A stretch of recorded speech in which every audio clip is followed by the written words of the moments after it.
নমস্কার বন্ধুরা, শ্রাবণী রান্নাঘরে আপনাদের সবাইকে স্বাগত জানিয়ে আমি আবারও একটা রান্নার ভিডিও নিয়ে আপনাদের সামনে চলে এসেছি।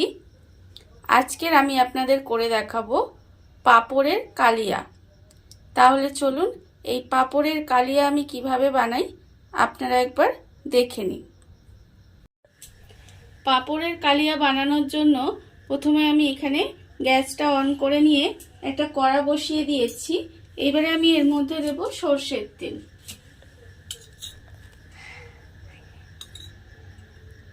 এখানে প্রায় 4 চামচের মতো আমি সরষের তেল দিলাম। এইবারে আমি তেলটাকে একটু গরম হতে দেব। তেলটা আমার খুব ভালোভাবে গরম হয়ে গেছে। এবারে আমি এখানে পাঁপড় রেখেছি, পাঁপড়টা আমি ভেজে নেব। এখানে বাজারে যে প্লেন পাঁপড় পাওয়া যায় সেই প্লেন বড় পাঁপড় আমি এখানে রেখেছি।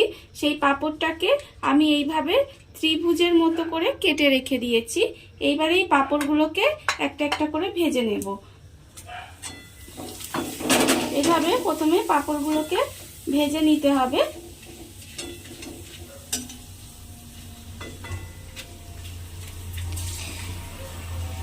প্রথমে এইভাবে সমস্ত পাঁপড়গুলোকে এইভাবে ভেজে তুলে রেখে দেব।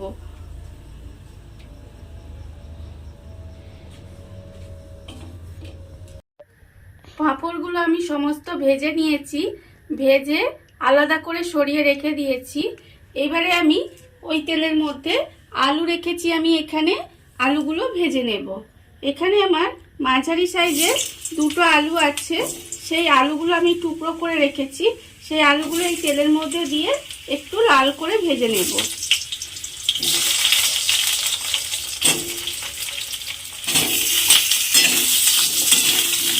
তেলের মধ্যে আলুগুলো দিয়ে দিলাম, দিয়ে এবারে আমি এর মধ্যে দেব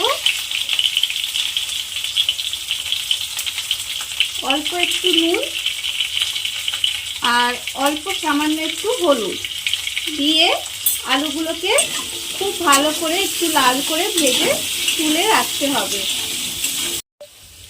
আলুগুলো আমার লাল করে ভাজা হয়ে গেছে। এবারে আমি আলুগুলোকে তুলে রেখে দেব। খুব ভালোভাবে তেলটা ঝরিয়ে নিতে হবে, নিয়ে আলুগুলোকে আমি আলাদা করে তুলে এইভাবে রেখে দিতে হবে। আলুগুলো আমি ভেজে সরিয়ে রেখে দিয়েছি। এবারে ওই আলু ভাজার তেলের মধ্যে আমি দেব 2টো তেজপাতা আর খুব অল্প সামান্য একটু গোটা জিরে দিয়ে এবারে মশলাটা একটু নাড়াচাড়া করে নেব। এবারে আমি এর মধ্যে দেব টমেটো কুচি।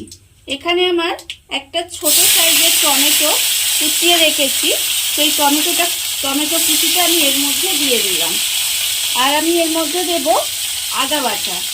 এখানে আমার 1 চামচ পরিমাণে আদা বেটে রেখেছি, সেই আদা বাটাটা আমি এর মধ্যে দিয়ে দেব। এবারে আমি এতে দেব নুনটা আমি এর মধ্যে আন্দাজ মতো দেব, যাতে টমেটোটা নরম হয়ে যায় আর আদাটাও যাতে ছিটকে গায়ে না লাগে, সেই জন্য আন্দাজ মতো নুন দিলাম। দিয়ে এবার এই আদাটা দিয়ে আর টমেটোর সঙ্গে একটু ভালোভাবে কষিয়ে নিতে হবে মশলাটা। আদা আর টমেটোটা দিয়ে একটু ভালোভাবে কষিয়ে নিয়েছি। এইবার আমি এর মধ্যে দেব জিরে বাটা। এখানে আমি জিরে বেটে রেখেছি, এখানে 1 চামচ মতো জিরে বাটা দিলাম। দিয়ে আবারও একটু মশলাটা খুব ভালোভাবে কষিয়ে নেব। মশলাটা আমি ভালোভাবে কষিয়ে নিয়েছি। এবারে আমি এর মধ্যে গুঁড়ো মশলাগুলো দেব। এখানে আমি 1/2 চামচ মতো দেব হলুদ গুঁড়ো আর দেব শুকনো লঙ্কার গুঁড়ো, 1/4 চামচ মতো শুকনো লঙ্কার গুঁড়ো দেব। আর আমি দেব এতে চিনি। এখানে আমি স্বাদের জন্য অল্প একটু চিনি দিলাম। দিয়ে এবার আমি এর মধ্যে অল্প সামান্য একটু জল দেব। জলটা আমি এই জন্যই দিলাম যাতে মশলাটা তলায় পুড়ে না যায়। দিয়ে এবারে মশলাটাকে আমি খুব ভালোভাবে আবারও কিন্তু কষিয়ে নিতে হবে। মশলাটা আমার ভালোভাবে কষানো হয়ে গেছে। আর মশলাটা থেকে তেল ছেড়ে গেছে, দেখতেই পাচ্ছেন। এইবারে আমি এর মধ্যে দিয়ে দেব ভাজা আলুগুলো। যে আলুগুলো এখানে ভেজে রেখেছিলাম সেই ভাজা আলুগুলো আমি এখানে দিয়ে দিলাম। দিয়ে এবারে এই আলুর সঙ্গে মশলাটা কিন্তু আবারও বেশ কিছুক্ষণ ধরে খুব ভালোভাবে কষিয়ে নিতে হবে। আলুর সঙ্গে মশলাটা খুব ভালোভাবে কষিয়ে নিয়েছি। এইবারে আমি এর মধ্যে দিয়ে দেব জল। এখানে আমি খুব বেশি জল দেব না, অল্প পরিমাণে জল দিলাম যাতে আলুটা সেদ্ধ হয়ে যায়। এরকম জল কিন্তু আমি এর মধ্যে দিলাম। দিয়ে এবার গ্যাসটা কমিয়ে ঢাকা দিয়ে যতক্ষণ না আলুটা সেদ্ধ হয় ততক্ষণ এইভাবে রান্না হতে দেব। গ্যাসটা কমিয়ে দিয়ে ঢাকা দিয়ে কিছুক্ষণ রান্না করে নিয়েছি। করে নেওয়ার ফলে আলুটা ভালোভাবে সেদ্ধ হয়ে গেছে, দেখুন আপনারা। এইবারে আমি এর মধ্যে দেব গরম মশলা গুঁড়ো। এখানে আমি গুঁড়ো গরম মশলা রেখেছি, এটা 1/4 চামচ গুঁড়ো গরম মশলা আমি এর মধ্যে দিয়ে দিলাম। এবারে আমি এটা দিয়ে খুব ভালোভাবে মিশিয়ে নেব।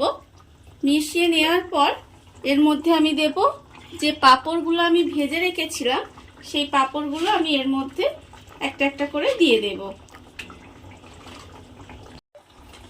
পাঁপড়গুলো দিয়ে একটু উল্টে পাল্টে নিয়েছি। আমার পাঁপড়ের কালিয়া প্রায় রেডি হয়ে গেছে। এইবারে আমি এটাকে গ্যাসটাকে অফ করে কিছুক্ষণ ঢাকা দিয়ে এইভাবে রেখে দেব। রেখে দিলে কিন্তু আমার পাঁপড়ের কালিয়া রেডি হয়ে যাবে।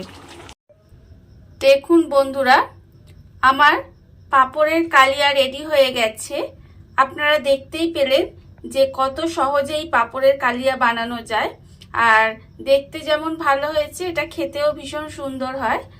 আর এই ভিডিওটা যদি আপনাদের ভালো লেগে থাকে তাহলে লাইক করবেন, কমেন্ট করবেন আর সাবস্ক্রাইব করবেন আমার চ্যানেলকে। আজ এই পর্যন্ত, নমস্কার।